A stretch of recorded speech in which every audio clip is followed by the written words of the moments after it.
السلام علیکم ورحمۃ اللہ وبرکاتہ، بسم اللہ الرحمن الرحیم۔ میں آپ لوگوں کو ایک اپڈیٹ بھی دینا چاہوں گا اور یہ اپڈیٹ گزشتہ اسٹریم کے تعلق سے ہے۔ گزشتہ اسٹریم کے آغاز میں نے ایک بات کہی تھی اور یہ جاوید اختر صاحب کے تعلق سے تھی کہ میں نے ان کو ایک پیغام بھیجا تھا کہ آپ نے بڑی اسپیچز دی ہیں اور الحاد اور ایتھیزم کو مختلف پلیٹ فارمز کے اوپر پروموٹ کیا ہے، اور بہرحال چونکہ وہ ایک جانی مانی شخصیت ہے تو ان کو پلیٹ فارمز بھی بڑے ملے ہیں، لیکن یہ ایک اچھی اور خوشائند بات ہے کہ ان سے متاثر زیادہ لوگ ہندو ہیں، اور وہ سمجھتے ہیں کہ بھائی یہ چونکہ ہندوؤں کا مسئلہ ایک ہی ہوتا ہے۔ میں ہمیشہ کہتا ہوں کہ ملحد اور ہندو دونوں کا آئی کیو لیول بہت کم ہوتا ہے، اور یہاں اتفاق یہ ہے کہ متاثر کرنے والی شخصیت جاوید اختر ملحد ہیں، اور مؤثر ہونے والی جو افراد ہیں وہ ہندوؤں کی ایک بے ہنگم قسم کی بھیڑ ہے۔ یہ بے ہنگم کا لفظ میں نے اس لیے کہا چونکہ ان لوگوں کے نزدیک اگر کوئی بڑی اچھی اور سلیقے سے اردو بول دے تو یہ لوگ ایک دم سرپرائز ہو جاتے ہیں کہ یار یہ پتہ نہیں کون سی مخلوق کی زبان ہے، کچھ زیادہ ہی سوفسٹیکیٹڈ لوگ ہیں۔ یہ ایسا ہی ہے جیسا کہ امریکہ میں جو گورے ہوتے ہیں ان کو کچھ یعنی احساس کمتری ہوتی ہے انگلینڈ کے گوروں کے مقابلے میں۔ تو جب انگلینڈ کے گورے اپنے خاص انداز اور لب و لہجے میں گفتگو کرتے ہیں تو امریکنز بھی متاثر ہوتے ہیں اور سوچتے ہیں کہ اس سے کوئی فرق نہیں پڑتا کہ اس بندے کے پاس کوئی ڈگری ہے یا نہیں، معلومات ہے، یعنی یہ جو بول رہا ہے یہ بڑے شائستہ اور سلیقے سے بول رہا ہے، لہٰذا صحیح کہہ رہا ہوگا۔ تو ایسے ہی اردو میں الگ الگ اسکولز آف تھاٹ ہیں۔ تو لکھنؤ کا جو انداز تھا وہ الگ انداز تھا اور دہلی کا الگ تھا۔ تو لکھنوی جب بولتے ہیں تو سامنے والا ان کے لب و لہجے سے متاثر ہو جایا کرتا تھا۔ یہ ضروری نہیں کہ آج بھی متاثر ہو جایا ہوتا ہو، لیکن بہرحال پہلے متاثر ہو جایا کرتا تھا۔ اینی وے، تو یہی حال ہندوؤں کی بیچاروں کی بے ہنگم بھیڑ کا ہے کہ وہ متاثر ہو جاتے ہیں۔ بھائی جاوید اختر صاحب کہہ رہے ہوں گے تو صحیح کہہ رہے ہوں گے۔ تو ہوا یہ کہ ہماری ویڈیو ان تک پہنچی اور انہوں نے، اور وہ ویڈیو ہمارے ایک دوست ہیں انہوں نے پہنچائی، جاننے والے ہیں، تو انہوں نے سب سے پہلے پیغام بھیجا، یعنی میری ویڈیو ان کو فارورڈ کی، لیکن جاوید اختر صاحب نے کوئی جواب نہیں دیا۔ اچھا، ہوا یہ تھا کہ سب سے پہلے جو کمیونیکیشن ہوا تھا سے کہ انہوں نے جاوید اختر کو پیغام بھیجا اور کہا، محترم جاوید اختر صاحب، مفتی یاسر ندیم الواجدی صاحب آپ سے ایتھیزم ورسز اسلام پر بات کرنا چاہتے ہیں، کیا آپ بات کرنے کے لیے تیار ہیں؟ میں امید کرتا ہوں کہ آپ اپنی رضامندی کا اظہار کریں گے۔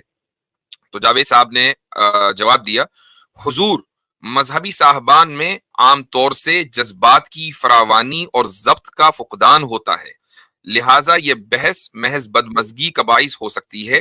یوں بھی کیا امکان ہے کہ وہ میری کوئی بھی بات میرے ہزار جواز دینے پر بھی مان سکتے ہیں؟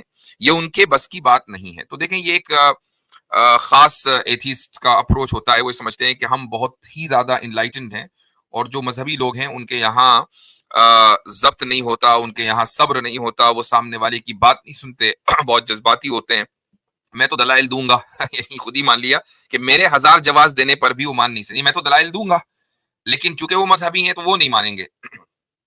تو یہ انہوں نے ایک اسمپشن کریٹ کیا۔ اس کے بعد خیر ان میں آپس میں بات ہوئی، پھر انہوں نے دوبارہ ان سے رابطہ کیا 2 دن پہلے غالباً۔ انہوں نے کہا کہ جناب آپ نے تو مولوی صاحب کے نام پر مکمل خاموشی اختیار کر لی ہے، ذرا ہمت دکھاتے ہوئے مولوی صاحب سے بات کرنے کی کوشش کریں۔ تو انہوں نے جواب دیا کہ موصوف امریکہ میں رہتے ہیں، یعنی میرے تعلق سے کہا کہ موصوف امریکہ میں رہتے ہیں، اب یا تو میں وہاں جاؤں یا زوم پر بات ہو، میرا کوئی مسئلہ نہیں ہے، آپ بات کر لیں کیسے کرنا ہے۔ تو یہاں ہمیں امید لگی کہ بھئی بات ہو سکتی ہے جاوید اختر صاحب سے۔ تو پھر آگے انہوں نے یہ فرمایا، ویسے میں نے واٹس ایپ پر مولانا کی بحث کسی ملحد سے دیکھی، محض کٹ حجتی ہو رہی تھی، خاصی مایوسی ہوئی۔ شاید وہ اویس اقبال والی انہوں نے ڈیبیٹ دیکھی تھی، اللہ عالم کون سی دیکھی تھی۔ تو خیر میں نے جب یہ مجھے معلوم ہوا تو میں نے جو بیچ میں صاحب تھے ان سے کہا کہ آپ ایک کام یہ کریں کہ جاوید صاحب سے کہیں کہ اگر ان کا کوئی چینل ہے تو میں وہاں پہنچ جاتا ہوں، اور میں اور وہ رہیں گے، اور یا وہ ہمارے چینل پر آ جائیں، اور چاہیں تو زوم پر بات کر لیں، اور زوم اس کی صورت یہ ہوگی کہ وہ ریکارڈنگ آپ کے پاس بھی ہوگی، ہمارے پاس بھی ہوگی، اپلوڈ کرنا چاہیں۔ تو انہوں نے ان کو میسج بھیجا، جناب کل یعنی سنیچر کو صبح یا شام، یہ جمعہ کے دن بات ہو رہی ہے، کل یعنی سنیچر کو صبح یا شام زوم پر بات ہو جائے گی، آپ وقت بتا دیں آپ کے لیے کون سا وقت مناسب ہوگا۔ تو کیا کہ اتنی دیر میں جاوید صاحب نے یہ جو بیچ میں صاحب تھے ان کا نمبر ایک رپورٹر کو دیا. یہ reporter N D T V کے سابقہ رپورٹر ہیں جن کا نام ہے سندیپ اپادھیائے. تو انہوں نے ابھی حال فی الحال میں کوئی یوٹیوب چینل شروع کیا ہے ریڈ مائک کے نام سے, دا ریڈ مائک کے نام سے. تو بہرحال انہوں نے ان صاحب کو رابطہ کیا. اب دیکھیں این ڈی ٹی وی کا ایک سابقہ رپورٹر رابطہ کر رہا ہے ہمارے جو بیچ کے صاحب ہیں ان سے. Please let me know when would be a good time to talk. This is regarding a joint interview between Javed Akhtar Sahab and Mufti. This could be on our platform called the Red Mic. Do sample our offering on YouTube. تو انہوں نے یہ کہا کہ جی ہم moderate یعنی گویا کہ ہمارے پلیٹ فارم پر ہوگا, ہم اس کو فیسیلیٹیٹ کریں گے. ساتھ میں انہوں نے یہ بھی کہا کہ یہ لائیو نہیں ہوگا بلکہ ریکارڈڈ ہوگا اور ہم ایڈیٹنگ کر کے اپنے چینل کے اوپر اس کو ڈالیں گے. تو بھائی میں نے ان صاحب سے کہا کہ کیا زیادہ ہی کچھ بیوقوف سمجھ لیا, کیا سمجھ رہے ہیں وہ. ایک تو یہ ہے کہ میں رپورٹرز کے تعلق سے وہ چاہے کتنے ہی لبرل اور نیوٹرل کیوں نہ ہو, میرا نظریہ یہ ہے کہ میڈیا کو یا رپورٹرز کو مذہب کے اوپر بات کرنے کا کوئی حق نہیں ہے. ان کا تعلق ہے خبر دینا یا جو سیاسی معاملات ہیں ان کے اوپر تبصرہ کرنا. ان کا مذہب سے کیا لینا دینا. تو مذہبی معاملات پر پہلے تو یہ کہ میڈیا کو انوالو ہونے کی قطعاً کوئی ضرورت نہیں ہے. ملک کا جو ماحول ہے وہ اسی وجہ سے بگڑا ہے, ایک بڑا فیکٹر یہ ہے. دوسری بات یہ ہے کہ بھائی جب بات میری اور جاوید اختر صاحب کی ہونی ہے تو ایک تیسرا بندہ کہ جس کو ہم جانتے نہیں وہ ماڈریٹ کیوں کرے گا, اور ماڈریٹ بھی اس طرح کرے گا کہ ریکارڈنگ ہوگی پھر وہ ایڈیٹنگ کرے گا اور ایڈیٹنگ کرنے کے بعد وہ اپنے چینل پر ڈالے گا. تو اتنے بھی بے وقوف نہیں ہے کہ ہم جو ہے آپ کی ساری بات مانتے چلے جائیں. گفتگو کے اصول پر ہوتی ہے. تو میں نے جاوید اختر صاحب کو پیغام بھجوایا کہ ہم آپ کے پاس آ جائیں گے, آپ اپنے چینل پر بلا لیں. تو انہوں نے کہا کہ نہیں میرا تو کوئی چینل نہیں ہے. تو جو بیچ میں صاحب ہیں سالس, وہ یہ کہتے ہیں کہ انہوں نے جاوید اختر کو لکھا کہ آپ مفتی صاحب کے چینل پر تشریف لائیں, آپ کو شکایت کا موقع نہیں ملے گا. تو انہوں نے جواب دیا جاوید صاحب نے کہ اگر یہ ریڈ مائک والے آپ کی شرائط پر تیار نہیں ہیں, ایسا کرتے ہیں مارچ اپریل میں امریکہ آ رہا ہوں تو روبرو ہی کر سکتے ہیں, مولانا کس شہر میں مقیم ہے. تو انہوں نے بہرحال جواب دیا کہ میں شکاگو میں ہوں. تو انہوں نے کہا کہ میں شکاگو آؤں گا اور شکاگو میں آ کر وہ مجھ سے یعنی روبرو ہماری بات ہوگی. تو انہوں نے کہا کہ شکاگو میں میری چھوٹی بہن رہتی ہیں, میں وہاں ضرور آؤں گا, آپ اطمینان رکھیے 2-2.5 مہینے میں آسمان گرنے والا نہیں ہے. تو ادھر سے جواب گیا جی ہاں 2-2.5 مہینے میں آسمان تو نہیں گرے گا لیکن ہمارے اور آپ کا کوئی بھروسہ نہیں ہے. تو بہرحال انہوں نے پھر ٹرائی کیا اور کہا کہ مفتی یاسر صاحب کی لائیو اسٹریم سنڈے کو رات 9:30 بجے ہو رہی ہے, اگر آپ رضامندی ظاہر کریں تو ہم آپ کو اسٹریم یارڈ کا لنک پہلے بھیج دیں گے, آپ اپنے موبائل سے بھی جوائن کر سکتے ہیں. تو انہوں نے کہا کہ میں آج رات لکھنؤ میں کیفی اعظمی یادگار مشاعرے میں ہوں, آج ان کی سالگرہ ہے. تو بہرحال یہ ابھی تک کی گفتگو کا خلاصہ ہے.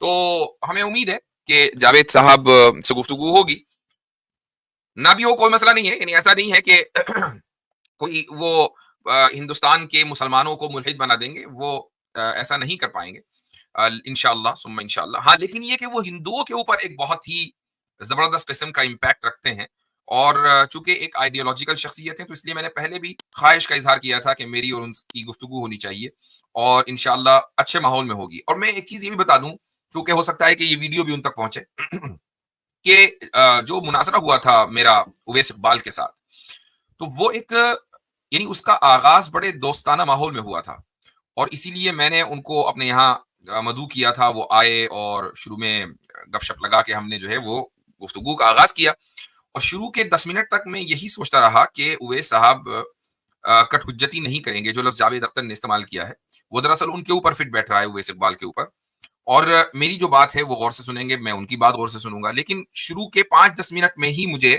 اندازہ ہو گیا کہ نہیں وہ سمجھنے یا ویسے ہی بات کرنے نہیں آئے ہیں بلکہ وہ ڈیبیٹ کرنے کے لیے آئے ہیں.